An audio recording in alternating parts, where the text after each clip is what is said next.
All right, we are live. Welcome, everybody, to Insert More Coins. Tonight, I have the illustrious, the esteemed, the man that writes books, the man that has a incredible booktube channel that interviews. He is one half of Bald and Balding, the man, the myth, the legend, Mike Mollman. Oh, Oh, look at that shine. Oh, it's so great. What's going on, Mike? hey, Rowdy, how are you doing? I am doing fantastic. I am trying to get this what is this SteamYard is it's changed on me a little, so I'm trying to get my stuff fixed. I just noticed.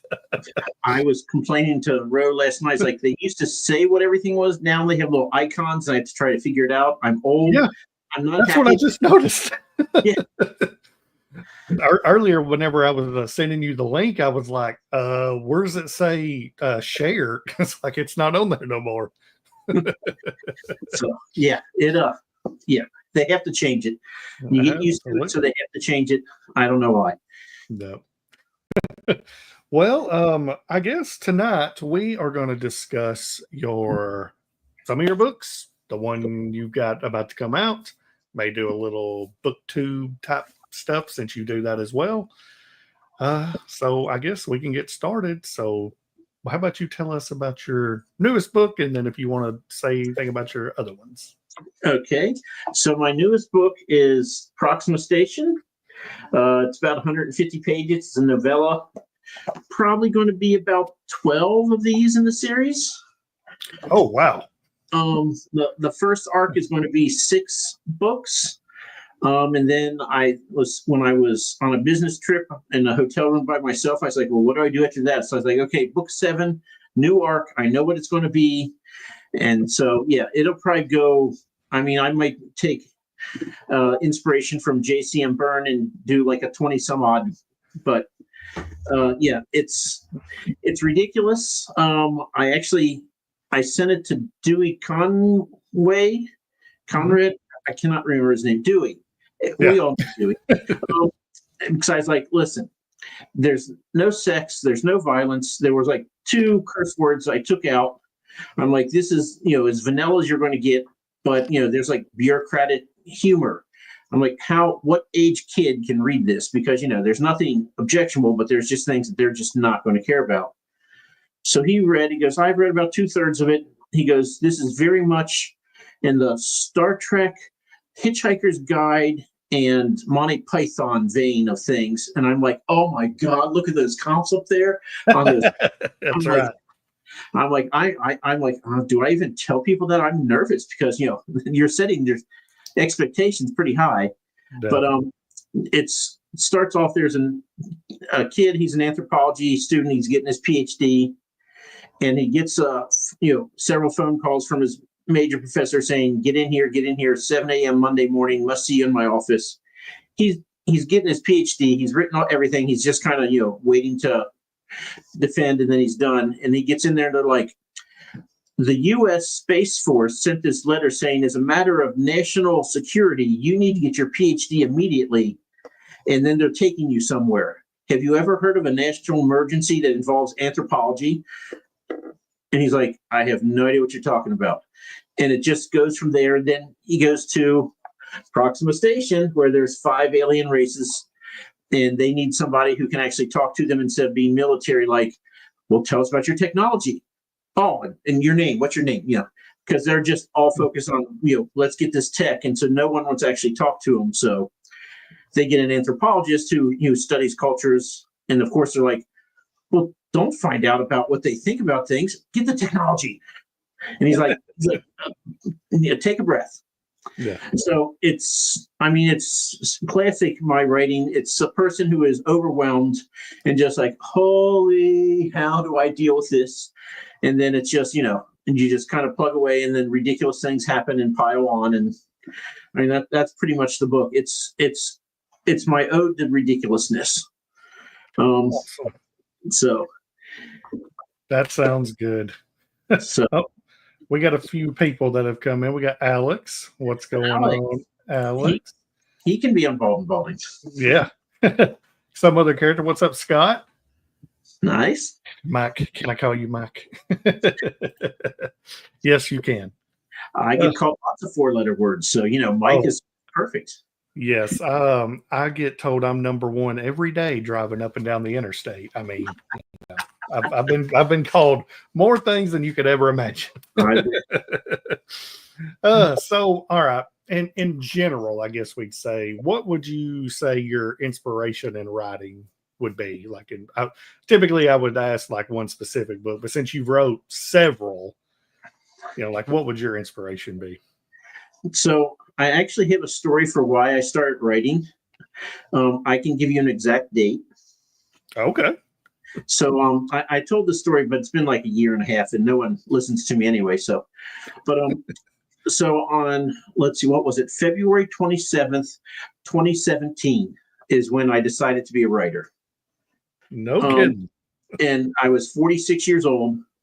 I'd never, I never took English 101 or 102 in college. So, clearly I cannot be a writer. I never took English, so never even considered it, was never in my, even considered.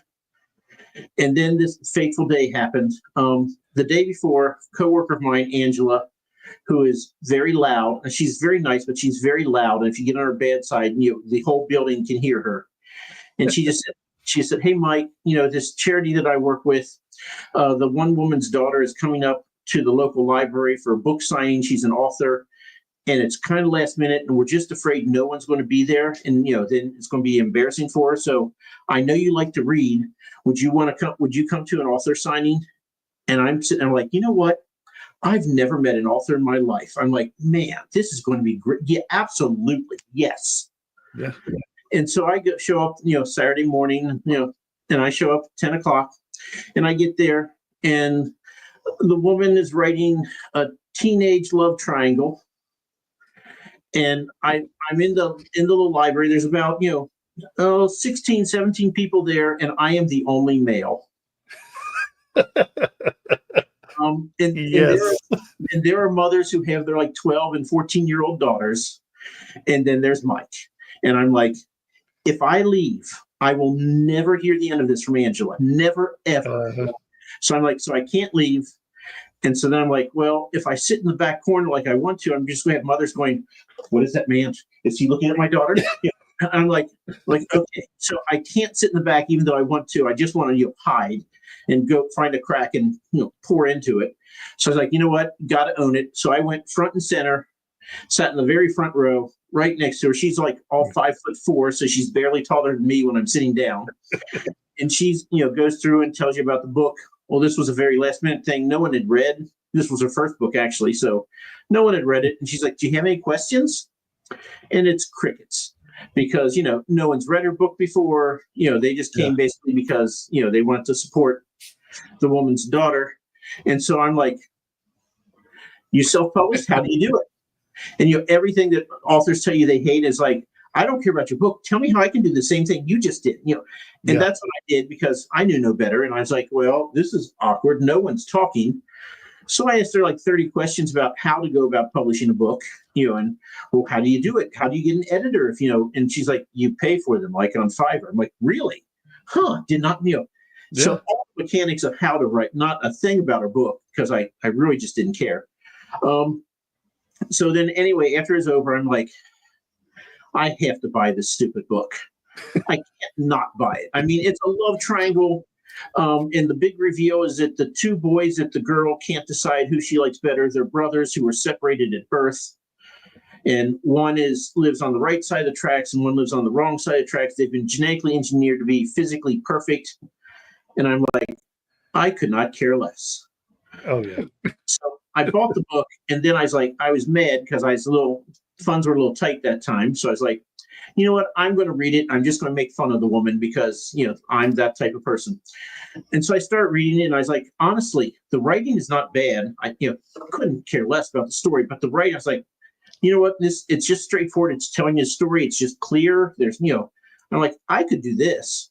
And I was like, wait, I could do this.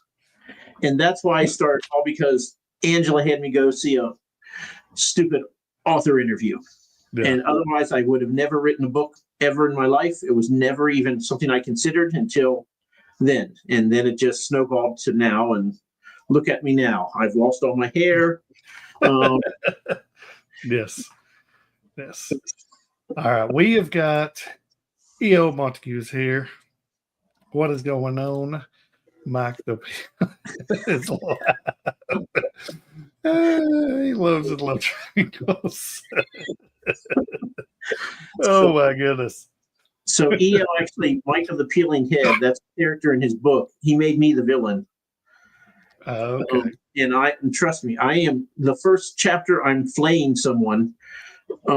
He does not hold back on his villains, and he keeps going. And Mike Mollman, just when you think you might forget about who the villain is, he has to remind you. Yeah. He going back to what you had just said. You know the exact date. That's kind of funny. Whenever you said you were going to become a writer, I actually know within two. I know the exact date that I decided I wanted to start reading. It was 2 years ago, January 3rd. Is it January 3rd, January 4th of 2024 is when I decided I wanted to start reading. Until then, I've hated reading my whole life. Never cared about it. I've never been good.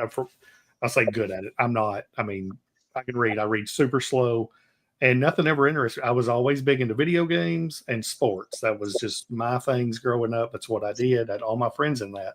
So reading was never part of it. And you talking about going to the 12-year-olds or the YA thing. The first book I ever picked up, we homeschool our kids, and we went to a homeschool convention. And I bought a book. Where is it at? I think it's put up now. Anyways, I bought a book from I can't remember her name. White was her last name. I remember that. But it's basically Vincent van Gogh. Oh, Vincent in Wonderland. It's Vincent van Gogh when he was a child meeting Alice in Wonderland before Alice was in Wonderland. And they kind of had their own little adventure. And I read it and I ended up reading it in like 2 or 3 days, I guess. And I was like, that's not too bad. And from then on, it was just whatever I can read, I'll do it. And that's when I got into fantasy and all science fiction and all that stuff. And I never knew nothing about BookTube until then or anything. And once you start, it's like down a rabbit hole you go. There is no ending.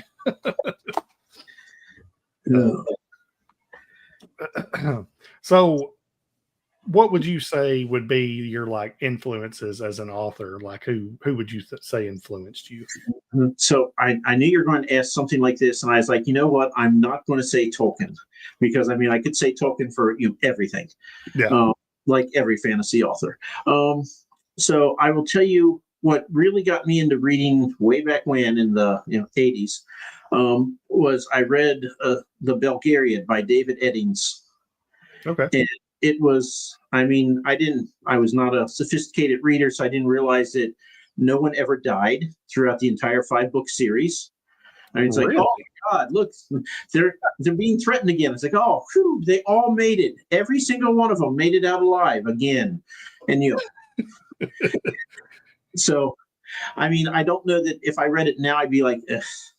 But when I was a teenager, I was like, this is great. And they had to go from like each country. They spent like 3 or 4 chapters in each country, and they had to go through the whole. And so you end up seeing the whole world over the course of the book. And I mean, it was just it was easy to read.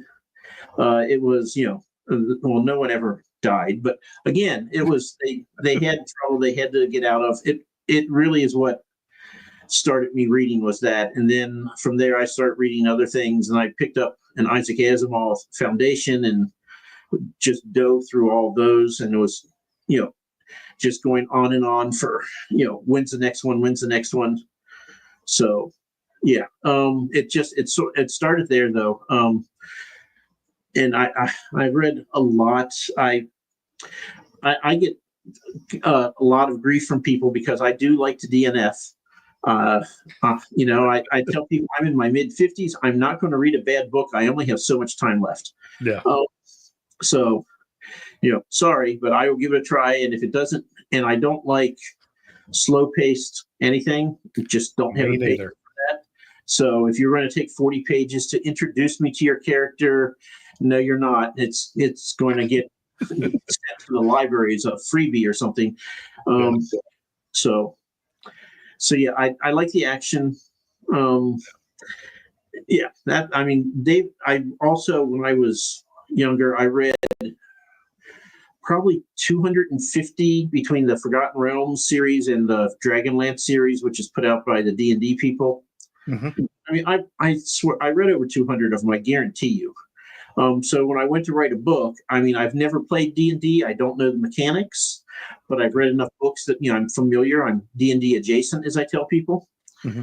And so basically when I wrote a book, I mean, I get people like, so this was a D&D campaign? I'm like, no. A friend at work, when he started reading it, he's like, I want to make a D&D character sheet for your main character, Grommy. I was like, great, do it. And he's like, you need to rewrite this. He's like 8th level druid. He's way too overpowered. I'm like, I'm not aware of the levels. Yeah, I don't know what you're talking about. So, have you read any of the, since they talk about like D&D, have you read any of the Malazan series? I started reading Gardens of the Moon. I liked it. It wasn't, I did DNF it, but that's because I said, you know what? I got a full-time job. I'm writing books. I'm marketing books. I'm doing a YouTube channel. I don't have the mental bandwidth to handle this right now. Yeah. So I was like, there's nothing wrong with it. I liked what I read, but I was just like, okay, they're talking to this character like they just had a conversation and I can't remember if they did or not. So, yeah, maybe not for me right now. I think that's where I'm at right now as well. On like, I can't read big book. I'm too busy. This spring and summer has been insane for me, like work, and we're constantly doing something. So I've pretty much been limited now to either novellas or audiobooks. And if it ain't that, I just cannot do it until this fall when it slows way down. So let's get caught up with some of these. Let's see. Books are so much better than movies because your mind is so much better than the camera. I agree with most of that. There's some books that are not as good as the movies, or they're about 50-50. So, Scott has read The Bulgarian in 1991. He liked it. Lost Me. I like The Black Company. As a kid, I loved the Shinonor series. So I actually have The Black Company. I guess there's 3 books in one. The one that I have, it's somewhere too. I don't know. It's supposed to be pretty grimdark, ain't it? That's right. I've not read it, but I'm not a big fan of grimdark. So okay. I'm probably not going to read it ever. Yeah. Not a level 8 druid. Oh, wait. So what would you say is your process in your writing? So before I write, I have to know what my ending is because I have to know what I'm writing towards. And when I first started, I would outline and I'd have 5 pages of notes about what's going to happen. And then I start writing my characters like, no, I would never do that. I'm going to go over here. And so then, I'd end up throwing my outline away. So then I finally realized, why do I bother? Yeah. So now I just have I call them signposts. I went 5 signposts. We're going to hit these 5. This is the order they're going to go in. I'll start writing here towards the first signpost, and I know what direction I'm writing. And before I write a chapter, I generally am okay, to get me closer, I have to start here. I'm going to end there. I have to know what the end is before I write. So I need to know the end of the book. I need to know the end of the chapter before I'll write it. And so when I get one of these characters takes a wild left, I'm like, well, this chapter isn't ending where I thought. Then I have to, okay, stop. Maybe I keep it, maybe I don't. Let's rethink. But for me, the absolute hardest thing and the thing I despise the most is the first draft. Because I'm staring at a blank sheet of paper or blank screen going, I have to fill that with something, and I have to fill it with something that people want to read. And I haven't the foggiest notion what that is. So 50% of the entire time for me writing the book is the first draft. After I have a story, I'm like, okay, this is crap, but I can fix it because I know what happens, and my characters have made all their, screwy decisions. And I'm like, okay, now, because the first draft is a hot mess. You're like, I'm going to write this person as if they're very haughty. And then, 3 chapters later, no, they're going to be like grandmother. And you're like, okay, which? Pick one, but you know what happens. So you can like, okay, this would make more sense for the story. So after I do the second writing of it, it's kind of early, but then I send it out to beta readers because by that time the story is pretty much set. It makes sense. I'm very much if I read your book and I'm like, that logically doesn't make sense, you are dead to me. I will probably not finish your book, and I will never read anything else by you ever again because I am overly dramatic like that. So, my second draft, I'm like, this is the story. It makes sense. This is how it is. And for Becoming a Druid, which was my first book, I sent it to a friend, and he's like, I have a question. Why didn't he just turn into a bird at any point and go back to his mentor? Why did he do all this stuff? I'm like, oh my God, I did a Tolkien. And so then I had to rewrite. I was like, okay, so he can't ever be at the point where he can just turn into a bird and fly home. He has to either, that's when his nephew all of a sudden got promoted to a major character. I'm like, well, he has to have the nephew because his nephew can't turn into a bird, or he has to overextend himself so he can't use his powers, or, there always has to be some reason why he can't. And I rewrote the whole thing I was like, okay, oh my God, this, plot hole this big that, I would have been dead to me, had I published it. After the second draft, I send to beta readers. They give me feedback. I incorporate their stuff, and I go through it one more time, and then I send it off to Ro, who is my editor. And I love Ro as an editor because if you're going to say something like, that's an interesting way to introduce the character, have you ever considered this? I'm going to go, no, next. But Ro doesn't do that. He's like, this is stupid. You should never do it this way. This would be, and I mean, he's just very blunt, very direct, and that's what I need. If you're like, have you considered? I'll be like, nope, sure have it. Next. So I need somebody to, be in my face and tell me you're an idiot. So Ro's a great, I mean, he doesn't do that for everyone, but he knows for me that, you can handle it. So then I get it back from Ro, I fix the things, and then the last thing I do is I listen to it, usually on Microsoft Word, and text to speech, because you catch so much stuff. I always tell people it's like, funny weather we're obtaining, isn't it? And you're like, okay, no one talks like that. And you just, so many things you fix. Yeah. And then the last thing I've learned is that once I send it to the proofreader, don't make changes. Because almost all of my typos, because afterwards, like, I'll just fix this one thing. And, every time I do that, I leave a typo because, again, I never wanted to be a writer. My grammar is terrible. My punctuation is worse. My spelling is atrocious. So, you unleash me on it after the proofreader, and that's just, here's another mistake. Here's another, So now I'm like, okay, it has to be done. After the proofreaders changes, that's it. No changes. So that's the whole process. And like I said, the first draft easily takes the longest amount of time. Okay. So we have, let's see, Trinity come in here. What's up? Trinity's also in this book. Oh, nice. So can't stick around, but didn't want to miss the chat. We've got Tough Standards, and then Alex had a question. So you got a lot of conventions. What is your favorite part of those types of in-person author events? Okay, so my favorite part is after the day is over, I go and I always tell myself I'm going to get something local, be a little adventurous, and I always end up going to McDonald's because I'm tired. And I get my McDonald's and I go back to my hotel room and I close and lock the door, and I'm like, okay, I'm just going to pretend like I was spelunking. There was a cave in and they can't get to me for 24 hours. I'm not talking to another soul until tomorrow morning. Because I am an introvert through and through, and doing all that extroverting, I am exhausted. And I'm like, the last thing I want to do is talk to people, or, so if I have the energy, I will outline, like, okay, this story I want to do. I can't write in the hotel room, but I can be like, well, what's some plot points for this next story? And that's where I get my signposts.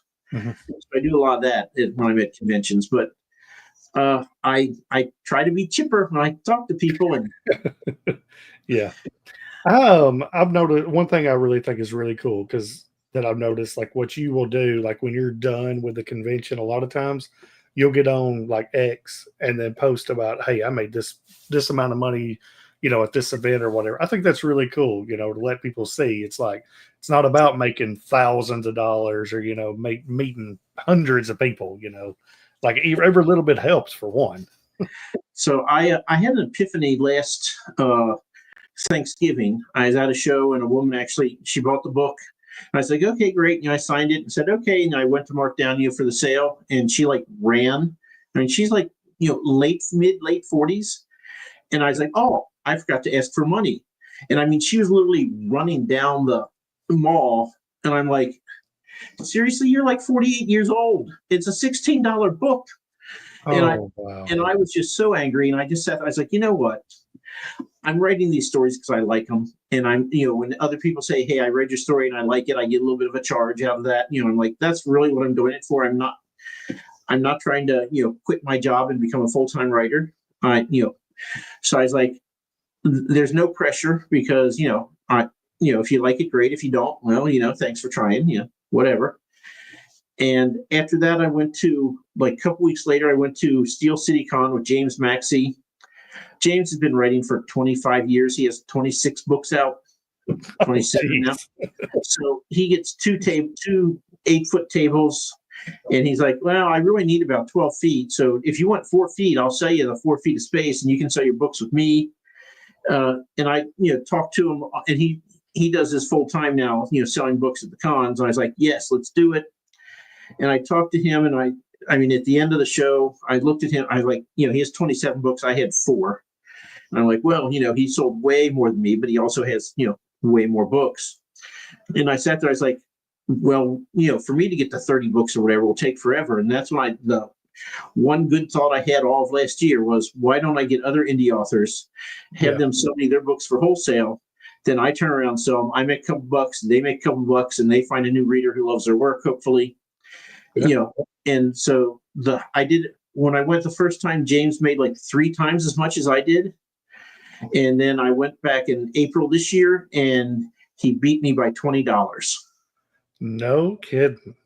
So, and he's like, huh, I never considered that. I thought that was a silly thing that you were doing. But I mean, he said it was a down show for him, but then he's like, I also haven't put out a new book in a year, so the same people stop by and I have nothing new to sell them.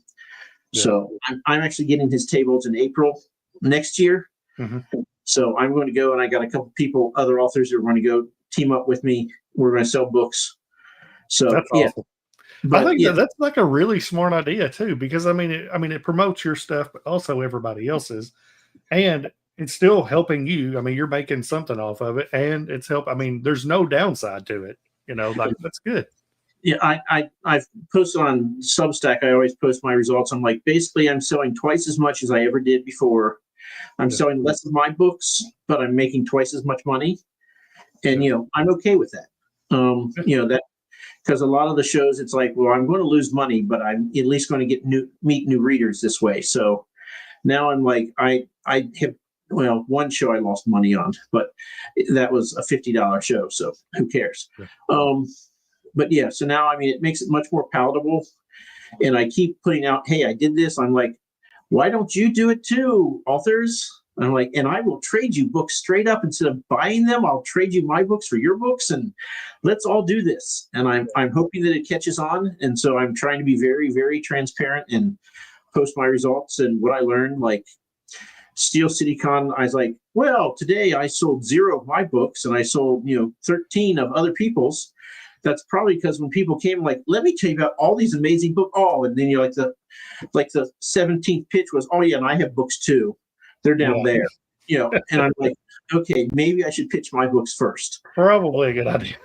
But I mean, it's fun because when you get people like, well, what do you like to read? And I mean, women will be like, romantasy. I'm like, I am never going to write that if I live to be 462. But I have these 4 romantasy books now for you, or historical mysteries. I have a couple of those. So you cast a much wider net, and it's still sale. So, well, if there's one thing I know that would happen every time, the man Tim McKay will show up in a live chat. That's one guarantee. Always. Oh, what is going on, Tim? I've got a super random question. Since you go to all these cons, how do you find them? Like, I've looked online about stuff. Like, I've said multiple times, I live in East Tennessee, so around the Knoxville area. Yep. And I'm actually on Ryan Cahill, which you probably know who he is, author. Yeah. I'm on his whatever it is, subscription list, mailing list, whatever. And he's actually coming to Knoxville at some point this year. But I look and I don't see any con that's in Knoxville this year. So I don't know. Fanboy Knoxville is in there. Fanboy has a number of cons they do. They do Nashville, Knoxville. If you ever want to get Roe angry, ask them about Fanboy Columbus is in Ohio. That was so bad. Their headliner to draw people in was Eric Estrada. And Roe's like, yeah, Eric Estrada and I talked for about 25 minutes because there wasn't a soul there except for the vendors and him. And so, he's like, I'd had 3 conversations in 2 days with potential customers. And he's like, then he packed up and left. But he's like, yeah, I talked for a good long time with Eric because, he was tired of sitting at his table with no one around. So, I don't know if they still do that. But there's a number of different companies that will do a whole series. I just this year got blacklisted from Incredible Conventions. So, yay. Really? What did you do? Or are you allowed to say? Oh, no, it's fine. So 2 years ago, I signed Incredible Conventions. They do probably 14, 16 shows up and down the East Coast. Mm-hmm. And they do 5 here in Virginia. So I signed up for Shenandoah Comic-Con. It's about a 2.5 to 3 hour drive from my house to get there. Is a 1 day from 10 to 5. And I'm like, well, 3 hour drive means I have to leave at about 6 to get there. Then I have to set up. It's 5 o'clock, drive home. I'll get home around 9. And I talked to another author. He's like, oh, I went last year. It's at the fairgrounds. It's not paved. It rained. So many people got stuck. You had to wait for them to have their cars towed before you could get out because it's a disaster. And I'm like, well, glad I signed up for this. And the weekend that I was supposed to go, it was raining a lot. And I was like, no, not going. And I was like, you know what? That's $75 I spent that I'm just, oh, well, I've spent more money on stupider things. So last year I was like, you know what? I'm not going to make that mistake again. I did not go. And this year I was like, oh my God, I'm going to this one and that one. And I'm going to sell so many. I was like, I got beady-eyed and I'm like, I'm going to go and I'm going to sell a ton of books. Yeah. So I signed up for it. And then it was in April and I was in the weeds because my Haley Traveler 2 was nowhere near being completed. The Proxima Station was just an idea that I had that I wanted to write, but I told myself, I was like, I am in the weeds here. I haven't published anything since July and I got nothing even close to ready. So I was like, you know what? I'm not going to go. I'm going to use this time, the weekend, I'm just going to write. And it really helped me. And I mean, I do it again in a heartbeat because I got so much done. I'm like, I'm just going to focus on writing. And I got so much done. And I was like, thank God. And then the following Monday, they sent me an email and said, Mike, all the vendors are worried about you because you didn't show. And they kept asking us if you're okay. What happened? Why weren't you here? And I was like, well, there's one vendor who knew that I was going. That was Roe. And I told him I wasn't. So if you're going to send me a disingenuous email, I'm just going to ignore you. So then Tuesday, they sent me the exact same email again. I'm like, still just going to ignore you. And the following Sunday, the other 4 shows that I'd signed up for and paid for in Incredible Conventions all got refunded to my bank account. They never bothered to say a word to me. They just refunded all my money. I'm like, you're out. I guess I'm blacklisted. Wow. So I've kind of been scrambling now to get things to fill the void since, 3 of the 4, fine. I mean, if I don't do them, not a big deal. One of them, Tidewater, last year I actually sold out in the first day, which I've never done before. That's the only time ever. And I was like, okay, can't wait to do Tidewater. I'm going to have many more books in stock, and I'm going to make a killing. So I probably would have sold like, $1,200, $1,400, $1,800 if I'd gone, but that was the one they canceled that hurt. The rest of them were like, I would have eked out a little bit maybe. Yeah. So now I'm finding other Comic-Cons to fill in. Have you been to was it Dragon Con, the one that's in Atlanta? I have not. Ro and I, we tried for a couple of years, like signing up to vend there. Mm-hmm. And we're like, well, why would you go if you're not going to vend? That's the only reason to ever go. And I'm going to WorldCon this year, and people are like, hey, are you going to sell your books? You can get. I was like, you know what? No, I'm just going to meet all the other authors that I know now. Yeah, I'm just going to hang out and have fun. It's my vacation. So now I'm thinking about going to Dragon Con. I think it's September. I think that's right. Because it's like, what would you say, 3.5 hours maybe from Knoxville? 3 hours. Yeah. So I'm thinking about trying it at least for a day. I've never been to any con, period. And I know it's one of the bigger ones. I mean, obviously, nothing super crazy, but yeah, I'd like to check it out. Well, if you go, talk to JCM Joe Byrne. Okay. Because there is a bar that all the authors go to. Mm-hmm. And there's like the 5 big hotels downtown. It's spread out between all 5 of them because it's so big that not one of them can hold it. And one of the places, there's a bar that if you'll be up, elbow to elbow with Ryan Cahill and, George R. You name it, they all go. I don't know what it is. Joe can tell you. Okay. Because he's gone and he's talks to people. He's actually an extrovert. I try not to hold that against him. So, but yeah, if you do talk to him, find out where that is, because you can talk to just about any fantasy author you want to talk to. Will probably be there. Okay. All right. Let's see what we got here. Scott said, "Did I ever tell you the time I chased a lady who stole a pair of shoes at my yard sale last year? Turns out they were her shoes. I felt bad ripping them off of her." Dad said hello. Sorry I'm late. Tim, Michael's troublemaker conventions. So it said it makes surgery bright. Called it blacklisted. Oh my gosh. So I've never gone to a Comic-Con except to sell. It's like, you know what, I'm going to go for one just for fun. And I'm like, no. When I did Cincinnati Comic-Con, I'm originally from Northern Kentucky. So Cincinnati is the, big Comic-Con near me. And I went there and I had an extra pass. So I let my brothers, they each took a different day and came. And my brother, Dan M there, he just looked around. He's like, this is a giant geek flea market. And I'm like, oh my God, yes, that is exactly what this is. Yeah. So, and I mean, now that I've gone to 40, the luster is gone. I'm like, okay, you're just here to peddle your wares. Mm-hmm. And it's no longer, oh my God, look at that. I'm like, no, how much they charge for that? Maybe I can sell those, that's more. Yeah. So the magic is gone. It's more of, if I go, it's just going to be scouting out prices. And I'm like, I'm not that serious. Yeah. Never. I've never, like I said, I've never been. So I would like to just see it for once. Like just check out, like I know Dragon Con's a bigger one. So it would be more, I guess, with bigger names and just checking stuff out. I think that'd be really cool. So I went to Chattanooga in Chattanooga. It's in February.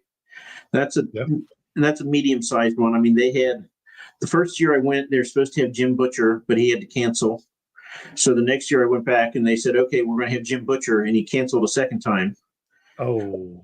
And then the third year they're like, well, now we have an application. You have to pay $25 to be able to fill out an application. And we jacked up the prices, and give us your credit card number. And if you're accepted, we'll just charge you. And that's how you'll find out. and I'm like, no. Yeah, that's crazy. So I have not gone back to Chattanooga because, I was like, no. For what it was, I barely broke even if I went there anyway. And it's a 9-hour drive. Yeah, that'd be crazy. So yeah, that Chattanooga, I guess, is 1.5 hours, I think, for me. Yeah. That's not too bad. And then Atlanta, like I said, I think it's 3.5. So I could, if I wanted to, I could do it in a day. Like get up early, drive down, check it out for the day, and then turn around and drive back that evening. So I'll think about that. That's not a bad idea. I mean, if you got a hotel, you could probably do Marta and take it into downtown. And yeah, I could probably do that. Because we went through Atlanta and watched the Braves play last summer, but when we were on our way to Florida, and I've drove through it, like, because I drive for a living, and it is an absolute nightmare at certain times of the day and in the middle of the night. We went through at 2:00 in the morning in May, 2 a.m. And the dang interstate has got all kinds of people on it driving straight through Atlanta. It is awful. We have DC when I'm like, no, I'm not. I hate going up to Northern Virginia because you just hit the traffic. I'm like, it should take you an hour and a half. It'll take you 2.5 though, because DC is awful. I drive through Baltimore literally every day. Oh no, every day. Yeah, I drive. I hit it at around 5:30 in the afternoon on the way up to where I go, and then I hit it at between 6 and 7 on the way home the next morning. And if I can get out of my terminal before 6 a.m., I'm okay. But if it's after that, you can forget it. You're losing so much time. It is awful. And I won't even attempt to go through DC unless it's a Saturday morning. Like, I've got to work in the morning, so I'll drive up, and then on Saturday morning I can leave and go straight through DC, and it's fine. No one's out at 7:00 on a Saturday morning in DC. Right. Like, it's cool. But so you take 80. Do what? You do 81 all the way up, and all the way up to 315 exit. Get off and go through. Whatever that road is, Highway 7, but I can't remember. Everyone talks about it, but it's really pretty. But yeah, take it over, get on to 70, and then go across to Baltimore and up 95. So to tell you how spoiled I am, I'm on 64, and I complain bitterly about the half hour that I have when I have to get onto 81 and 64 merge before I go. Yeah. I'm driving towards West Virginia, and there ain't nobody driving towards West Virginia. Mm-hmm. So I am all kinds of spoiled, and then I'm like, 81, I hate it. Yeah. But yeah, I have it for half an hour. I do it for literal hours a day, from the bottom to the top. Literally the bottom to the top, back and forth every day. It's something else. Yikes. Okay, all right, let's reel this back in. So I typically would ask somebody, like, how'd you come up with your characters for your books? But it seems like some of your characters you personally know, like booktubers or authors or friends. For Proxima Station, it started out just my villain, because I knew it's going to be almost cozy. And I was like, well, who's going to be the villain? And he's like, I was like, yeah. And I was like, you know what? Tim Wolf. And the reason why I did it is because the character is seducing the commandant of the space station. And some point she's going to let it slip that her pet name for him is Timberwolf. So I was like, Tim, can I make you the villain in this? He's like, absolutely. And Tim writes pretty dark stuff, and I'm writing practically cozy. So he is the wimpiest bad guy ever. and I feel bad for him, but it started with that. And then I have my bingo sheet. So these are all the people who have made it into the story. And I'll give this to you, and you can cross them off, X out their faces as they appear. So that was for the first book I ever published, Grommy. There's a story behind this, because when I was looking, I was like, I'm going to write, and Bo Kelly laughs at me all the time because I read one article on the internet, and I was like, oh, kids today, they're reading first person present tense. I will write in first person present tense. And that's literally all the research I did. And I'm like, okay, so I'm doing this. So that's all my books are first person present tense. And Grommy, who's here on the cover, I had read a single article on the internet. And it was back when people were doing blogs before YouTube was really taking off. and everybody's writing how the character or the personality type INTJ, they cannot be heroes because they're introverted and they think but they don't feel and they judge and so they make, and they're like characters you would know who are INTJ: Voldemort, Magneto, Moriarty from Sherlock Holmes, and my personal favorite, Hannibal freaking Lecter. Now, yep. I am an INTJ, so think of Voldemort when you think of me, and you're probably pretty close. And I was like, my hero is going to be INTJ because they say they can't do it. I've not written a lick in my life, but I'm going to do it. Yeah. So Grommy is INTJ. He doesn't like people. That's why he likes to spend his time in the forest, turning into owls and talking to squirrels. So this was going to be a 4-book series, and I wrote this, and I wrote the second book, and I was like, he has to go to throne rooms and talk to kings to get them upset so that I can have all-out war in book 4. And he's just not going to do that. So then after I wrote the second book, I wrote book 1.5, which is side characters who have met Grommy and survived, which is something notable. So this is a couple novellas here. So this became 1.5, and Speak with Elders was 2 that I'd written before. I wrote that one, and then the next book, because at conventions people kept going, "Do you have dragons in your stories?" And I'm like, "No," and they'd walk away. So I was like, "Fine, I'm putting a dragon. It's like in 5 pages. One of them 4 novellas in here." And I'm like, and I'm putting it on the cover so that people will stop asking me if I have dragons, because I can now say yes. That's right. It's about 5 pages is all you're going to get, but yes. And I put it on the cover just to make sure That's right. So I've written 4 out of, it's now going to be 7, because there's going to be 3 novella collections and 4 novels.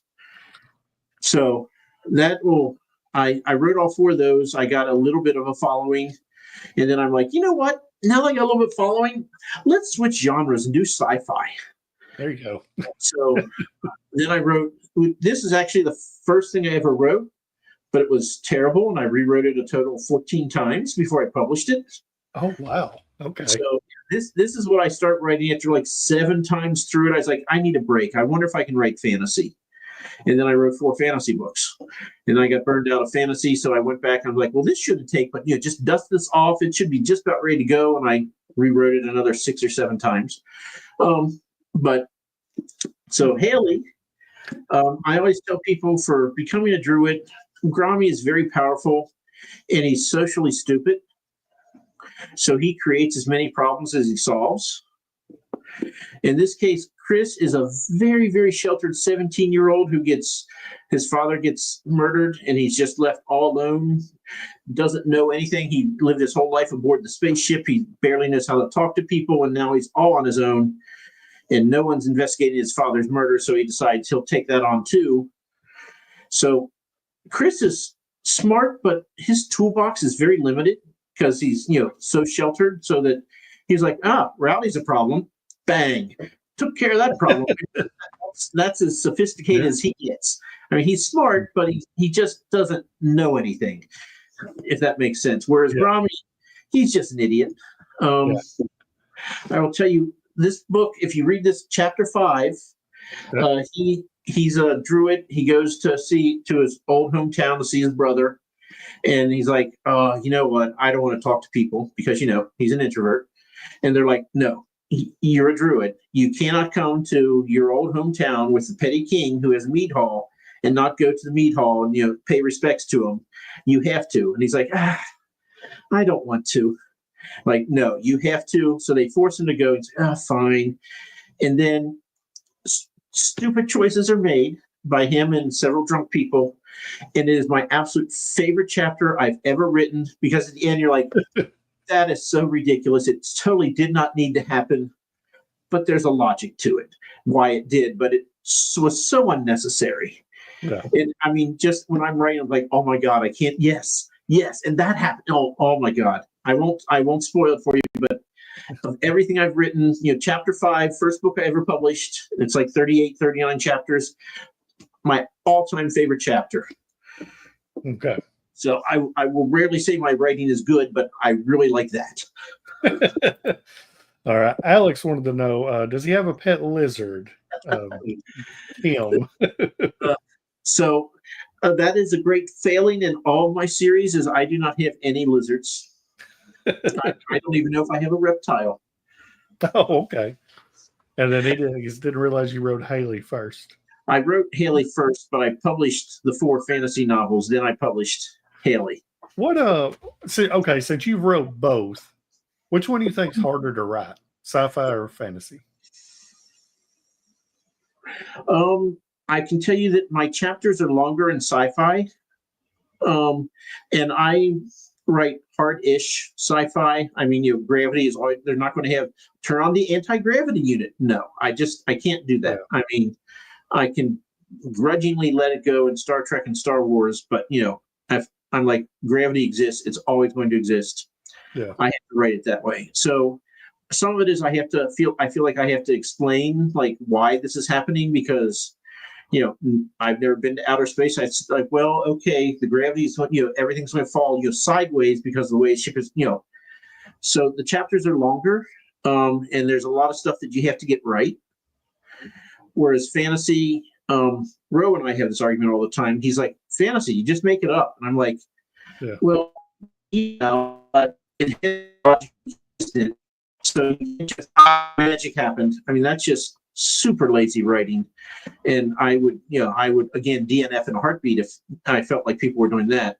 So you have to like, okay, well, if magic exists, before I started, I had the 5 schools of magic in my becoming a druid world, and I'm like, okay, I can't have one be all powerful, or else there wouldn't be the 4 other schools. So it has to be good at some stuff, but completely deficient in others, and all 5 have to be this way. So they sort of mesh. And otherwise you wouldn't have practitioners of the weakest ones. So I mean, I literally sat down. I did a spreadsheet because I love my spreadsheets. And I'm like, here are the magics. Here's what they do. This is what they're good. Where they fail, where they And I had all that. And I really haven't. The 5th magic I really haven't introduced into the series yet because there really just hasn't been a need to. Yeah, so it's there. It maybe will get mentioned sometime, but if I don't need it, I guess maybe it won't. But I mean, there's so much stuff that I just want to publish, and this is all the other stuff that I thought about, figured out, and now you'll never see it in the light of day. But if you want to know more, but I don't know who would really want that. Yeah, then to me now, like I said, I've never wrote anything in my life. Of course, all I do is read. I would feel like fantasy doesn't seem as hard as sci-fi because sci-fi is so, or at least the stuff I've read seems so having to know like all kinds of stuff, and they add like equations to some things. Like a lot of the books I've read is like, all these high-tech words, and it's like that just seems way more. And I mean, because I know a couple authors that I've talked to and about it is like they do so much research on trying to figure out different things. Is like that just seems so overblown nearly. Like, why are we taking so much time? Which I understand you want to get it right, if you can. But yep. I would enjoy fantasy writing better if I wrote. I will tell you, one, I love the research. I mean, if I could just research and be like, and this is the whole, now go do something. I would do that in a heartbeat and stop writing and just, fill out the worlds. I mean, I really enjoy that.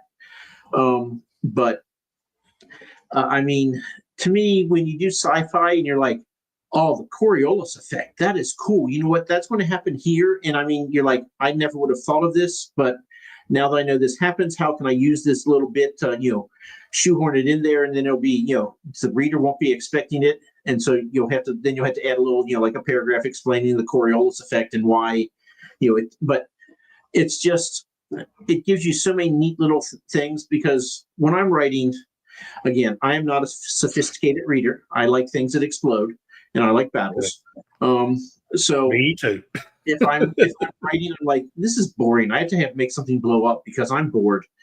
And if you're in sci-fi, you're like, oh no, they'll never see this coming because there's no reason to. But now, he kicked over the can, the antimatter is loose, and this is what happens when it hit. Now we have an explosion, we have fire. What happens when they vent the fire into space? And and like, oh my God, I have, the next 6 scenes planned out now because, I did and so it's really fun when you get to, add those things in and you're like, this is like real world or as close to real world as I can do. I'm like, and it kind of, you see, I always say truth is stranger than fiction. So if you can put in stuff that, scientifically is true and you can work way into it and like, yes, this is how they solved the problem.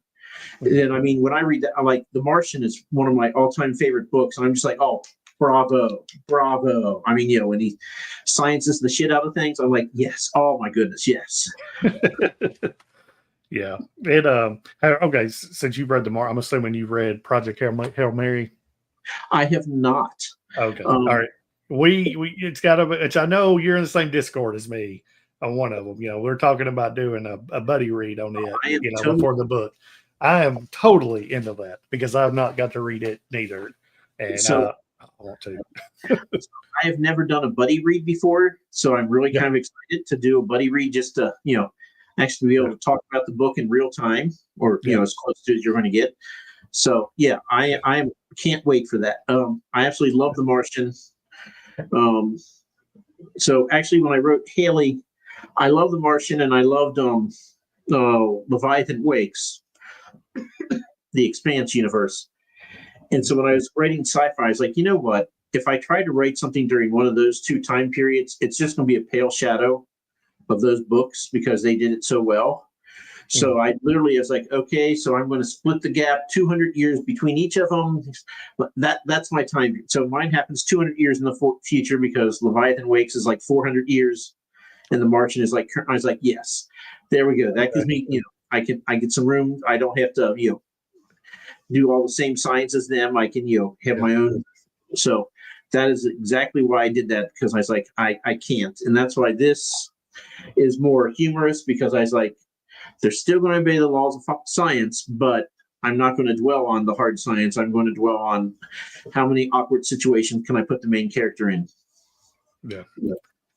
Tim, he's very excited for the movie. Yes, the trailer looked amazing to me. I don't know nothing about the book, but trailer looks awesome. And then he had said no one would join the weakest school until I to an art history major. Yes.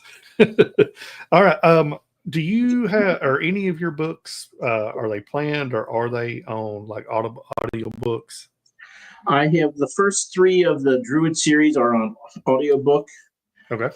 The best thing I ever did, I took advice from J.R. White, who's author, and he said when he did his audiobook, he's like, Mike, I listened to 30 different auditions, and when I got to the 30th one, I listened to it. He goes, I just got chills because that is the voice I heard in my head when I was writing him. I mean, that was the voice. He goes, and that's how I knew I had to have this guy. He's like, God, I hope I can afford him now, but Yeah. And so when I did mine, I was like, okay, that's what I'm waiting for chills. And the crazy thing with ACX, which is Amazon's Audible thing, is I went in there and it's like, okay, English language. Okay, English or American English or American. I said, English. And all of a sudden it pops out and there are 42 dialects. And I'm like, what? I'm like, what is estuarial English? I mean, so I had to stop and like start researching, what is, Scouse, which apparently is Liverpool, I think. I don't know. Something, Mancuson is Manchester. I mean, I had to stop and like research what are these dialects. I'm like, this is the part where, it takes place over here, but I don't know what that's called. It ends up, it's West Country's dialect. That's the dialect that I needed. So I figured that out. So I put it in, and I was like, okay, must be able to do West Country dialect. And I got 2 people who could actually do West Country dialect. But the one guy, James Munier, who narrates this, he's actually and what am I trying to say? He's an actor. That's the word I'm looking for. That tough actor. Okay. He's been in like 30 some odd plays and like 5 different British TV shows. And apparently I was just told by somebody he was an elf in the 2nd season of The Rings of Power. He showed up in 1 episode. So now I have to go watch the 2nd season of The Rings of Power so I can see my narrator is an elf. So but yeah, he's from Bristol, and he goes, "Are you going to give me a list of how to pronounce all these names?" I'm like, "Well, I could, but you're from Bristol, and you're going to know much better than me how all these things are pronounced." So just do the best you can. Good luck. Well, I mean, I tell people because the one river that Grommy has to cross, it's spelled Fowey.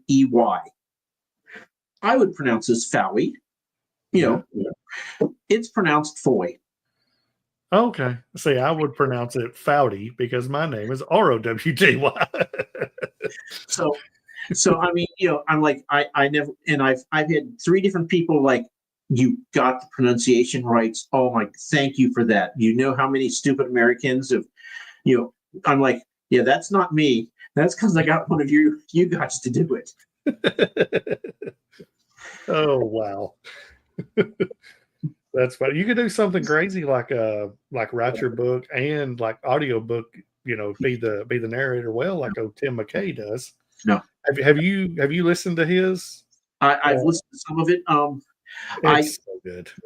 I will tell you, Ro and I have done like 270 shows now, and I've never listened to any of them because I hate my voice.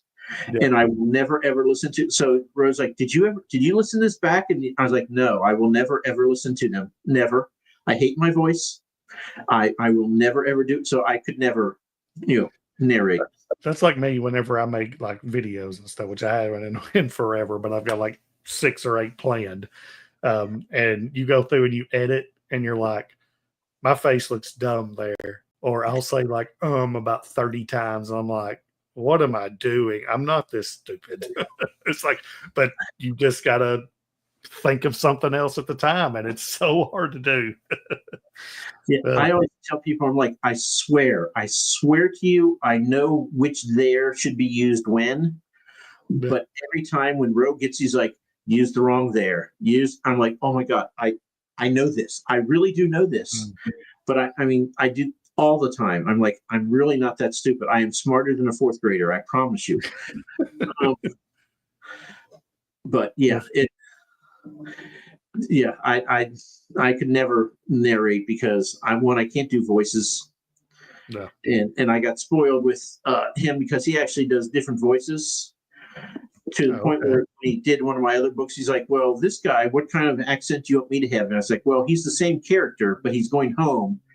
And, in his homeland, his name is this. He goes, oh, well, I have in my notes that I used a Southern Welsh dialect for him. So you want me to keep that?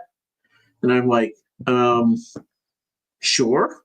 I'm like, don't know that I knew that. So he can tell you what all the accents are. And I'm like, yeah, I can just tell their voices are different. And that's where my sophistication ends. So yeah, I have to get the 4th book, audiobook someday, and I'm afraid how much he's going to charge now. And this will probably be my one that's coming out. This will be the next one that's on audiobook because one, it's short. It's only 150 pages. And I'm looking at, I talked a little bit to Andy Witham, see if he wants to narrate, because he narrates his own books. And I think he would knock it out of the park if he did. Okay. But he's like, yeah, but if I'm doing that, I'm not writing. And I'm like, well, I'll pay you. So, and if not, then I think I'm going to try to get Andrew Meredith, who I think would also is great with voices. And I think either one of them would have a field day with this. So, but yeah, I love the audiobooks. That's mostly how I consume books now. Yeah. About right now at this point in my time, right? Yeah, for sure. That's my main way.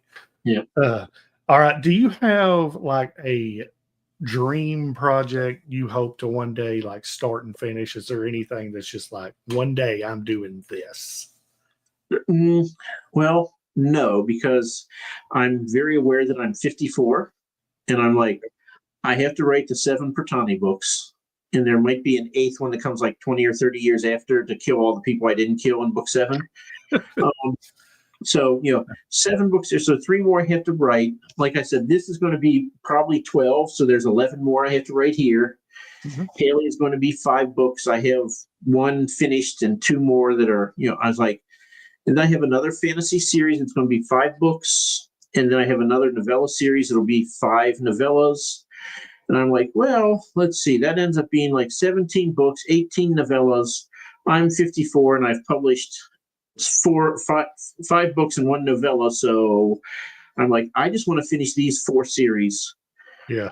And I promised myself, because I've read, a lot of the fantasy series, when you get to book, 10, 11, 13, I was like, the author has run out of ideas and they're just milking it. And I'm like, I don't ever want to do that. So this is going to be 7 books because I know what the storyline is and it ends, and I'm done. And I'm not going to go and write another trilogy, prequel trilogy or sequel. No, it's done. That's all you get in that world. And then I will go somewhere else and play there. And so I'm never going to connect all my universes together. They're all going to be discrete, different stories with different rules and everything else. So if I can just get all those done, those 4 series, that's what I want. Yeah. What he put here, looking down, we're 52 and I turned 50 last week. 49. That's right. That's right. Okay. You're talking about doing all these series and about like some authors with a bunch of books. So I know, like you said earlier, like JCM Byrne is doing a ton in the Wistful Ascending books. But is his books, because I've not got to read any of them, is his books more like I know it's like superhero. So are they like self-contained stories, like so kind of like a movie and then you go to another movie type deal? So it's similar, like to me, like Becoming a Druid is a full story. You get a beginning, middle, end.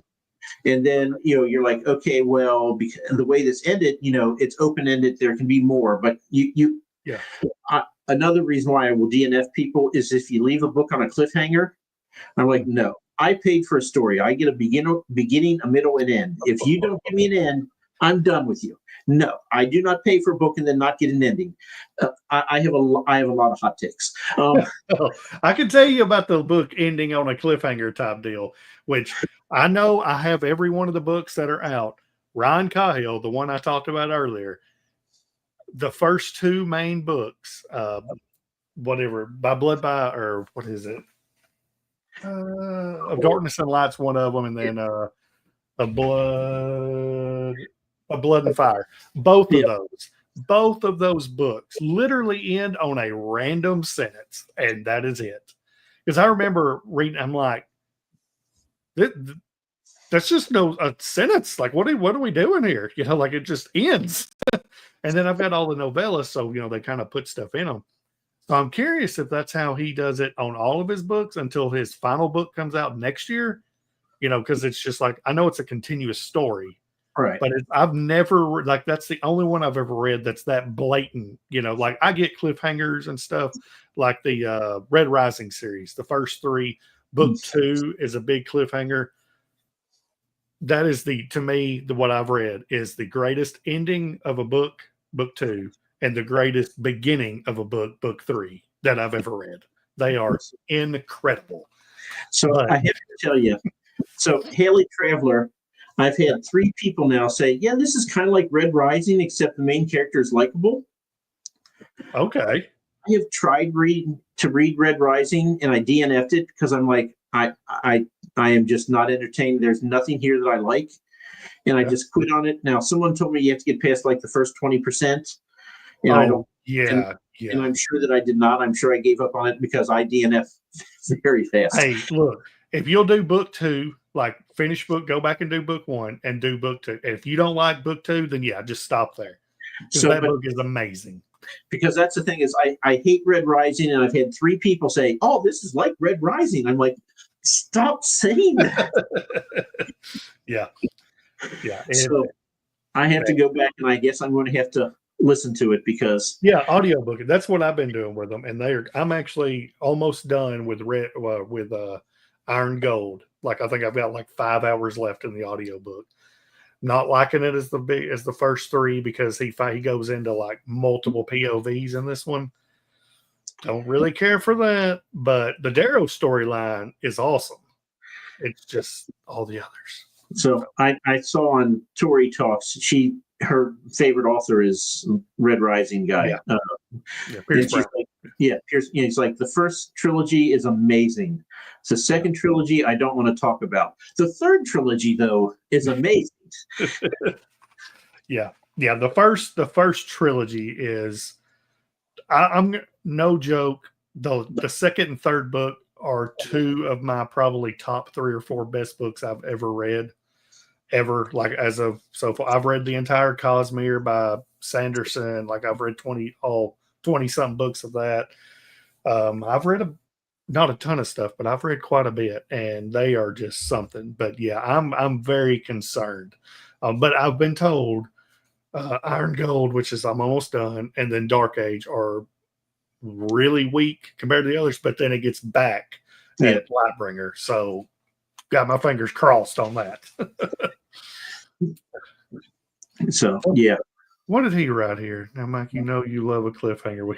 We finish the story and leave you hanging for the next event. Yes.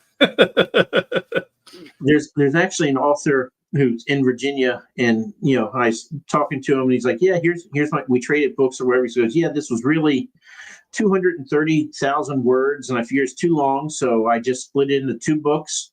So really, the end of book 1 is just a cliffhanger, and I don't resolve anything. But when you read book 2, you will." And I'm like, "Great, I'm never going to read this."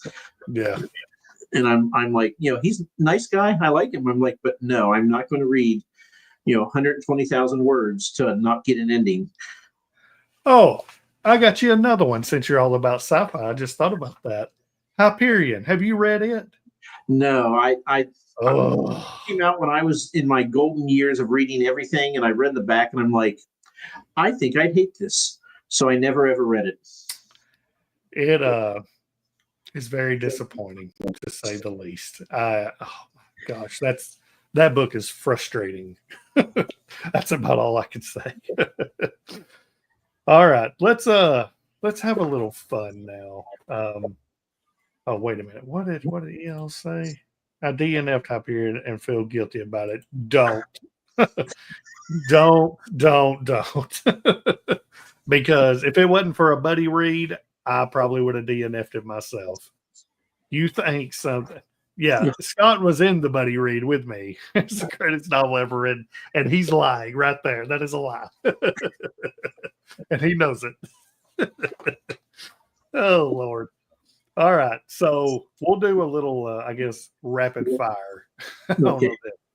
All right, so are you a gamer? No. Excellent. Atari 2600 is when I stopped. Oh, nice. Hey, I played a little with that. That's right before it started for my Nintendo era, whenever I started with it. All right. I know this is going to be controversial for me and you. What's your favorite, or do you like sports? I do. What's your favorite team, Mike? Well, of course it's in the SEC because, it just means more. But you got that right. I am a proud graduate of the University of Kentucky. So I will give you congratulations on that. Congratulations. But that's as far as it goes. So I have to tell you, Rowdy, one of my things on my list that I'm going to do is I read this story, and I still can't believe it's true, but I mean, it's Tennessee. So, okay. Their main library, they have the first floor when you go in, they have the Centaurs of Volos. And it's a centaur that's in Matrix, and they have a big write-up of how they found this in Greece, in northern Greece or whatever. Uh-huh. And of course, centaurs never existed, and this was just made by somebody in Wisconsin. And a couple professors at Tennessee convinced the university to pay $50,000 like 20 years ago to buy it, and they put it, right at the entrance to their main library. And their thing was, we want to encourage students to critically think. So we're going to put this there, and they're going to have to think about the fact that centaurs don't exist. So this must be all made up. But I mean, they have it all professionally done with, and they have like citations, fictitious and everything. And I want to take a picture of it and just go, this place of higher learning has a freaking centaur as their centerpiece in their library. So it don't surprise me. It don't. So I've been on camp. I go by the campus every other day, I guess, and get pretty close to it, which my son has ADHD and dyslexia. So he was taking like some speech right there across from the football field at Neyland Stadium. And man, they like, I literally don't know if they've never not had construction going on around there. I don't know if it's just like Tennessee's campus or if it's like every college campus. Every college. Everybody is constantly doing construction. Like, it is so annoying at all times. My nephew was going to UK, and so when I went there to see his room, and every dorm that was there when I went, in the 80s and in the 90s, all gone. They've knocked them all down, and the suites that they've built, I'm like, literally, you will not have anything this nice until you're probably 55 or 60 and can afford it again. I mean, they had 65-inch TVs, they had their own bathroom, they had microwave. I mean, just everything, and it was just, I'm like, I've seen, shows on TV that aren't this nice when they deck the houses out for, the super rich. I'm like, you don't realize how well you have it. He's like, I know. I hate going home. It's a dump when I go home. And I'm like, I'm sure your dad loves to hear that. Yeah. My sister went to UT for one semester. It was right when she got out of high school. And it was just at the time we were living in West Tennessee. So it's a 5-hour drive. And she's real big. Her and my mom are super close. And so it was just too far for her. So, but she loved it. Like, we helped her move in, and it is super nice. Like, she got, I think it's Stokely Hall is where she was at, and really enjoyed it. But yeah, like, and the funny thing, like, she left it and then went to, where'd she go? Memphis for a semester and didn't like it. And then she ended up, now she's literally 8 months away from being an anesthesiologist. So, nice. Yeah, she's about to be done finally, like 8 years. Hey, she chose a great job to have, though. Oh, yeah. Yeah, I seen a study come out to where it's like the number 1 or number 2 job to have in the country right now. Yeah. So it's like it hit her at the perfect time. So we interviewed Wick Welker, who he's a doctor and he's an anesthesiologist. He's like, he goes, you know what? My job is supposed to be boring. So once I put him under, he goes, I have all this time to daydream and think about plots. And, I'm like, and we're like, you pay attention to the patient though, don't you? He goes, yeah, but, there's signs. And, so until one of those happens, he goes, I'm free to just I'm like, how much are you getting paid? And you're daydreaming about your next novel. I'm like, I am so jealous. Yeah, she was telling me like how theirs is like she got her first job offer. And it's like, like a year out or whatever, however they do it now. And I was like, man, that's kind of crazy. Like, they're already offering you jobs. It's like, yeah, it's like, and the pay is like incredible.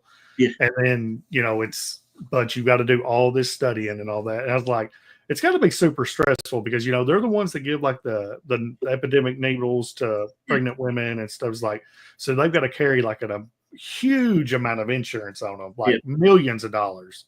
Because they kill somebody real easy. Yeah. So it's I'm sure it's stressful, like putting a needle in somebody. But after that, if you're good, they just like, what do you got?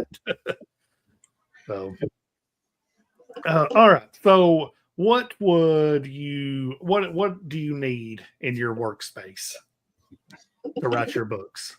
I live alone. I have one dog, so conversations are very one-sided. Yeah. So when I write, I can't have any voices going on in the background. Otherwise, I just get I'm like, this is hard. Let me just pay attention to So I don't have any music on at all. If I do, it has to be instrumental. Mm-hmm. And I found that I can't have the theme song to Batman on when I'm writing a slower scene because. I'm like, and then they do it. I'm like, oh wait, no, he's going to see his mother. Probably shouldn't have, a fight to the death here. That's right. So, normally it's just silent. When I get really, really stumped, so I'm like, I can't figure out how. I know where I need to end, but I don't know how to get there. I will actually take my pad of paper and I'll go to the library for an hour. I actually pass the library on the way home from work, so I'll just stop there and be like, I'm sitting here for an hour. If I want to stare out the window for the whole hour, fine, but I'm sitting here for an hour and I'll get bored real fast, staring at the blue sky. So about 5 minutes in, I'm like, okay, well, let's just, spitball here and I'll write some things down. And then before you know it, I'm like, yes, this is how I do it. So I just write notes. This is how it's going to go. Then I drive home and then I type it up and I'm like, okay. So when I get stumped, I like to write it by hand because you're forced to go slower. And two, if you change your mind, you just put a line through it. You don't delete it. So it's still there if you want it. So that is my advice. If you're stuck, just write it out by hand, that one scene. I know several people who write their entire first draft out by hand. I can't do that. I mean, it takes too long already. If I had to write out by hand, but for those tough scenes, it's like, I know there's a way to make this work, but I can't see it. Write it out. So that is my advice. But otherwise, here I just use Word. I don't need anything special. I've bought all kinds of programs. Like this one will store your facts about your characters, and I never open it. So yeah. I've also learned to never ever mention eye color because I won't remember, and the person will end up having 4 different color eyes by the time I'm done with the series. Okay. So that's not a bad idea. So the only one I changed that is the one's fantasy series I wrote half of and I stopped. The main character's name is Lapis. And I'm like, okay, you know what? Lapis is blue. She has blue eyes because I can remember that. So, one of the other characters' name is Feldspar. I don't know what color Feldspar is, so I'm never going to mention his eyes. But, Lapis eyes are blue. Yeah. So easy way. Yeah, that's not bad. So is it the same way like with like when you read, like, because I know like me personally, I need like dang near dead silence or other I just can't focus on doing it, on reading. Yeah, if there's anything to distract me, I will be distracted. So yeah, background noise, sure. Preferably I'd like my dog to not come up and try to lick me in the face when I'm reading a book. Yeah. But, that seems to be when he must, because, Well. So, yeah. All right, who is or do you have like a favorite author or authors?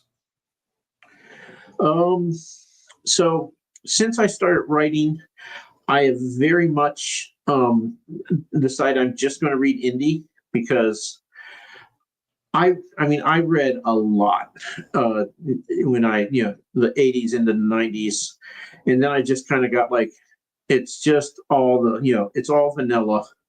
It's all so similar. I just stopped for probably 20 years, and I didn't read much of anything fantasy or sci-fi or anything.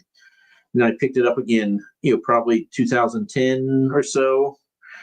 So I try to read only indie, but there's some traditional ones that I read before that I really enjoyed. And hopefully Tim McKay is not still in the chat, because my all-time favorite series is the Empire trilogy that takes place in Raymond Feist and Janie Wirtz. They wrote it. It's in his Rift War saga. Oh, okay, yeah. But it's from the other side of the rift. It's more Asian inspired. Okay. And I just finished Servant of the Empire, and I was like, this is kind of a long book. And I looked, and it's 781 pages. So Jim finds out I read a book over 500 pages or reread a book. I mean, yeah, he's going to be even more obnoxious than he is now. So hopefully he's not still in the chat. E.L. Montague said that he's got a really good indie author that you should read. I have read so much E.L. Montague. J.L. Odom. I know you just had her own not like a week or two ago, didn't you? So yeah, that is her book My here. Blood, My Salt. Yes, I want to read that so bad. Have you read it yet? Yes. So what I'm doing, I'm calling this my trophy shelf.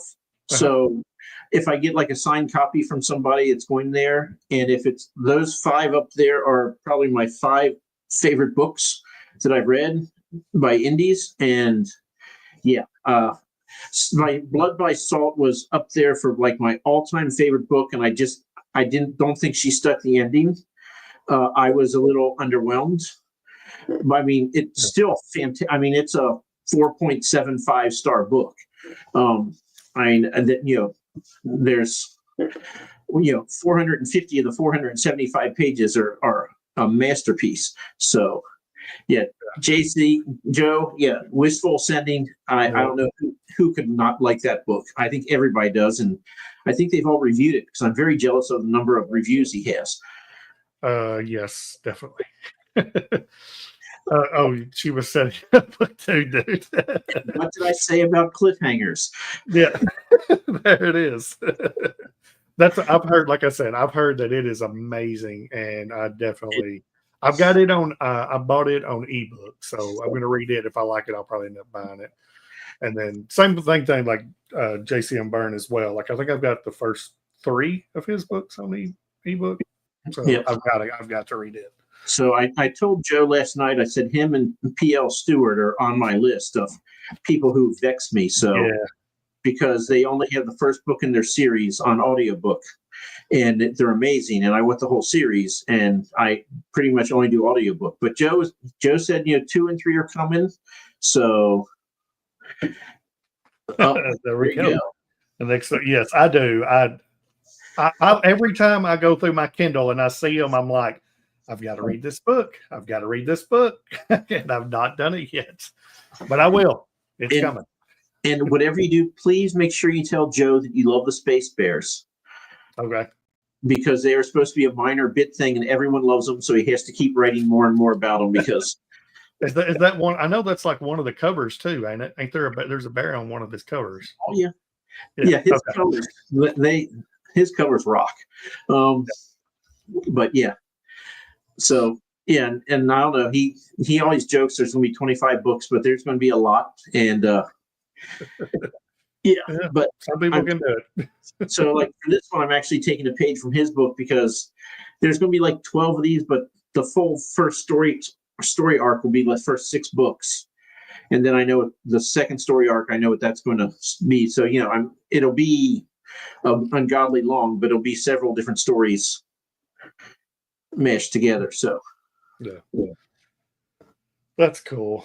It whenever I started like reading in general, like I'm trying to remember how I even got into indie in general. I really don't know. I guess watching like BookTube, and it just kind of like got a few, I had like Mike's book reviews and who was it? I think it's the Wizard. Andrew. Yeah. Andrew's Wizardly Reads. And then me and Chris became pretty good buddies. Bearded Book Beast, and we text each other. Same thing. Me and Josh had already overbooked, and it just kind of snowballed into one thing after another. Then I was like, because whenever I started my channel, I only had 2 goals. One of them, obviously, try to have fun, but the other one was I want to interview authors because I thought it was like it's the greatest thing ever, just getting to talk to somebody that's wrote a book. And I actually started out, and Chris had wrote me once and was like, I made a video or whatever, and he's like, it was really good. And he had done like his first or second interview, I think. So I wrote him and I was like, hey man, like, how do you or even get an author to even be on your channel? And he's like, just ask them. It's like, it's that easy. He's like, yeah, what's the worst thing to say? No. I was like, you got a point. I never thought it was that easy, And now it's like, now that I guess I'm kind of in the community, sort of, it's not near as intimidating as you think. Most people are just super nice, so it's really good. Yeah, I always tell people, because for our show we'll get 30. I mean, Joe knocked out the park last night. We had like over 60 people watching live. Oh wow! I'm like, if I told you can go to your local library and there's going to be 20 or 30 people sitting in the seats listening to you talk, would you do it? I'm like, it's no different, except now you're in your own home, comfortable. I mean, you can be wearing pajamas for all I care. And you're still going to have those people, and they're still going to be watching. So, I'm going to put something on Twitter here soon. Be like, what I'd like for people to contact me who'd like to be interviewed, because it's a chore to come up with people. Keep finding new people, and I'm basically on Twitter, and that's. I swear it's 70% men. But you would never know. Thank goodness. Just So, but I'm trying to. I'd like to get more women on the show because I mean, we did once. We had I think 14 straight guys we interviewed. And I'm like, that's great and all, but maybe we should try to talk to a woman, maybe once. So I can give you two good ones if you want them. Absolutely. Molly McCobb is really good, and Janelle Sheikey. They are great. So I just sent something to Janelle today because we have two shows planned and nothing for August. And so I'm like, I need to fill up August. So I just started. I sent 4 out. We've had Molly on. I've actually my best tweet ever. I will never beat this. Is I was like, so I took half a day off work to drive 20 miles north to meet a young woman at a gas station and give her cash. Boy, my coworkers' minds are in the gutter. Of course, I was meeting Molly McCobb to get her books, and that got. For me, it went viral. It got like 8,000 views, and God knows how many likes. And yeah, that. But yeah, Molly. Actually, the funniest thing is when we were interviewing her, a guy that I worked for, he texted me, goes, I went to high school with her. Really? And I'm like, really? He goes, yeah, Molly's not her real name. I'm like, you know what? I'm interviewing. I don't care. Molly is fine. I didn't think McCobb was really her last name when she was a horror writer. Yeah. But I was like, you know what? That's fine. I didn't ask him what her real name is, but he's like, yeah. So I asked her, and she's like, oh yeah, I knew Jeff. Wow. And I'm like, huh. That's pretty awesome. I had I know another really good one is Ellen Bayan, Lamia. I don't know if she's awesome too. So, which I know her and her husband just had a baby like a few months ago. So I don't know if she's doing too much stuff, but yeah, she's super nice. I contacted her and she's like, I'm due in a month. Can we do this later? I'm like, yes. And I'm like, I have a squirrel brain, so contact me whenever you want to be on the show. And the answer is yes. And she's like super smart too. Like I nearly feel dumb talking to her. Like she's that smart, and she's something. I really enjoy talking to her. I'm joking, but I don't want to use my dad's fame. Are you akin to the Tiger King or the Liver King? Oh, me. All right. So if you could put yourself in a story, which one would it be? If you could think of one. I know this is tough. Or any stories or my stories? Burger King. Excellent. Any story you want. Any story. Well, it would not be E.L. Montague because I would not survive. It could very well be Joe Burns. I'd love to be on Wistful Ascending. There you go. Be a superhero? Yeah. Well, no, I just like to watch, Okay.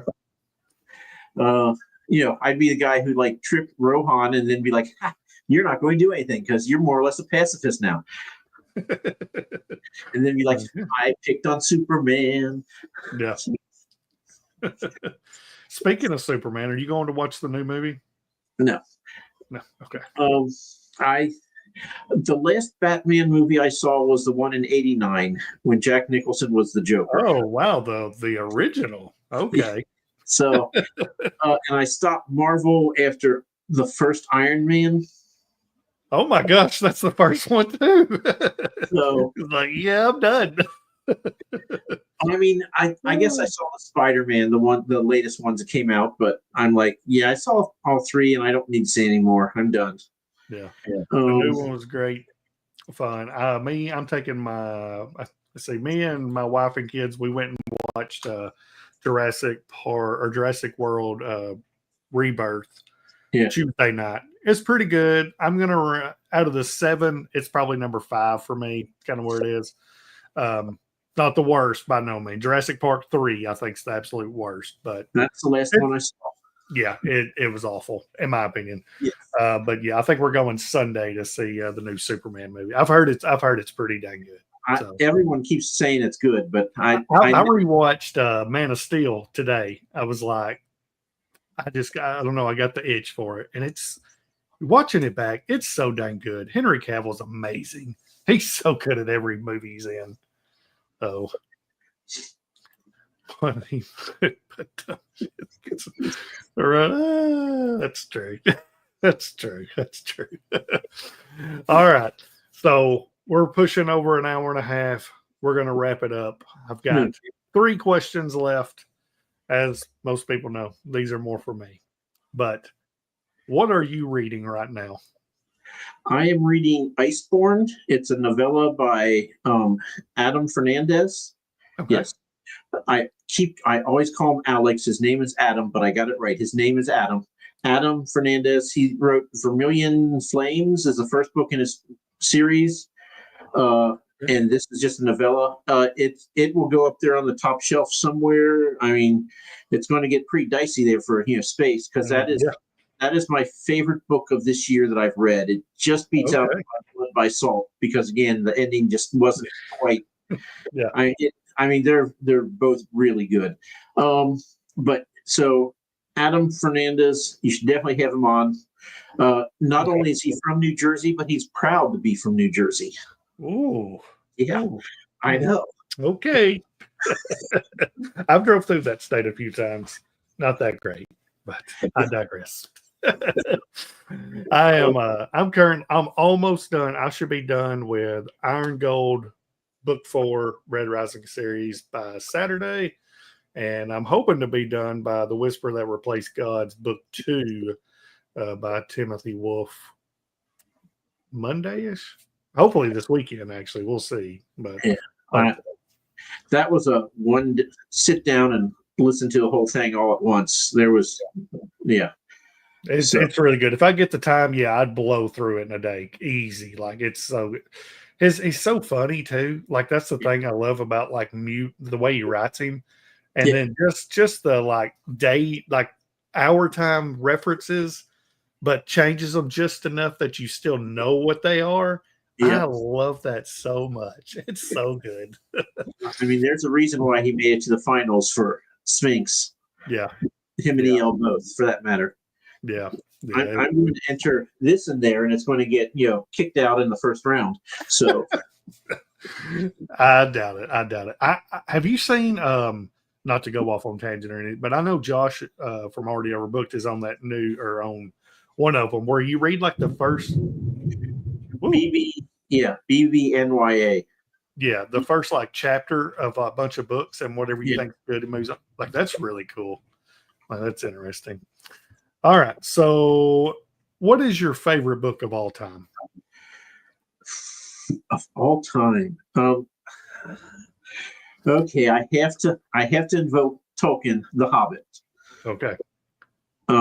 It's way better than Lord of the Rings. It's much less pretentious, very available. I mean, you can read it when you're 10, you can read it when you're 90, and it just hits. I'd much rather write like The Hobbit than I would The Lord of the Rings. I don't. Yeah, and it's shorter. Yes, Joe. When I write, I just want to be clear. I don't want people to comment on my writing. I want them to comment on the story. And I think you really get that with The Hobbit, whereas The Lord of the Rings can be ponderous at times. So, mine is probably Golden Sun, Book 2 of the Red Rising series. It's so good. I guess the reason I like it is kind of like you. It's fast paced. There's all kinds of action. Like, it's like nonstop. And personally, I really enjoy that writing. But I know a lot of people like more slower paced stuff. Like, I really thought I was going to hate like Robin Hood, like Assassin's Apprentice. I tried it, and when I started, I was like, I don't know if this is going to work. And by the time it was over, I was like, this is the best writing like I've ever seen anyone write. Like, everything is just beautifully written, and it's like it's slow. I mean, it's really slow, but slow. It's just so good. Just the descriptions of stuff, like it just blew my mind how much I loved it. So I gave that 3.5 stars. So okay, you hated it. yeah, well, I mean, it was slow. It was, like you said, writing is good, but it's just too slow. Yeah. Have you read The Sun Eater? Any of it? I have not. Okay. Like everyone on like BookTube loves like The Empire of Silence. I didn't care for it. I thought it was slow, like just all over the place and no action at all. But book 2, Howling Dark, and then book 3, Demon in White, are really good. Like it gets way more focused and there's action in it, and it's like a lot of crazy stuff happens too. So it's a whole lot better, in my opinion. I mean, yeah, I'm just a dumb booktuber, what did EL say? He's the reason he's a writer. Nice. Excuse me. All right. Last question. This is for me. What book would you recommend me to read? Shadow of Wolves, by J.R. White. It's if you take a cowboy straight out of Central Casting, like a Clint Eastwood cowboy, he rides into town and people are getting torn to shreds and they don't know what it is, and it's a werewolf. So you can imagine, Clint Eastwood meets a werewolf in a western set in the 1860s. I mean, I told you before, J.R. White, he's a retired professional MMA fighter. Uh-huh. I mean, when I talked to him, I was like, how can you even write? You don't have any brain cells left. He's like, no. He goes, I was 2 and 2, and I was sitting there with a broken orbital bone, and I was like, why am I doing this to myself? And that's when he retired. And then he just decided to manage people who would, fight MMA. So, yeah. But, it hits. And he's written 3 books in the series now, and when I was going to Chattanooga for the one con I was going to, is a 9-hour drive. I tell people I was driving, I'm listening to the book, and all of a sudden this light comes on in front of me, and it's my low gas light. And I'm like, well, I'm in southwestern Virginia. I hope there's an exit. Uh-oh. And I filled up, and then I started going again, and I just got past Knoxville, and the stupid light came on again just as I'm finishing up the book, and I'm like, JR, that's twice you almost left me stranded on the side of the road. So yeah, it goes. He knows how to tell a story. So yeah. Have you read Dungeon Crawler Carl? Since you're big on audiobooks. Yes. It's really good. I'm about to start. I'm gonna probably start book 3 next week, I think. Or the week after. I'm angry because I've read all but the last one, and that's like 20 hours, and I'm like, this is totally over my page count limit of 500. But I'm already, 6 books in. I can't stop, but I'm not happy about it. So I haven't started yet because I'm sure I'll be grumpy. Mm-hmm. But yeah, it hits. Yeah. I've loved the first 2 books. I know a lot of people say that like book 3 is like kind of like the jumping off or jumping on point on like a lot of people, but I haven't read any or listened to anything yet that like in that series that hasn't been great. So it'd have to be real bad for me to jump off. Have you read any other lit RPG? I don't think so. Darktown by Palmer Pickering. Okay. I will tell you, and this is not to dissuade you, but the main character is a 14-year-old girl. And the idea that I'm going to read a story where the protagonist is a 14-year-old girl is so laughable. But Palmer she's a 14-year-old kind of silly girl. She has a house elf who's like, no, you need armor, girl. And she's just like, but I'm pretty. And that's the whole vibe. And it just okay. It just hits. It shouldn't. I should not like this. Most of the books up there on the top shelf there, I'm like, I shouldn't like this book. There's no reason for me to like it, but it just hits. I don't know who Kanta is. But I don't know. That's okay. I guess I'm going to have to listen to Red Rising now, since I said, yes. If you don't like book 2, then yeah, just stop without a question. But man, Golden Sun is amazing. A lot of people don't like book. I say don't like. A lot of people that don't like Red Rising is because they can't get through the first book because it reminds them too much like the Hunger Games. And I get that. I mean, it does in a way, but just, and it's Roman, it's or Roman inspired type stuff. So it's really good. But yeah, if you get through it, like nothing else is like that at all. Like it just completely changes because a lot of stuff happens. Like I said, people keep telling me this reminds me of Red Rising, and I'm like, okay, stop saying that. There you go. What do you consider the protagonist of The Lost Girl?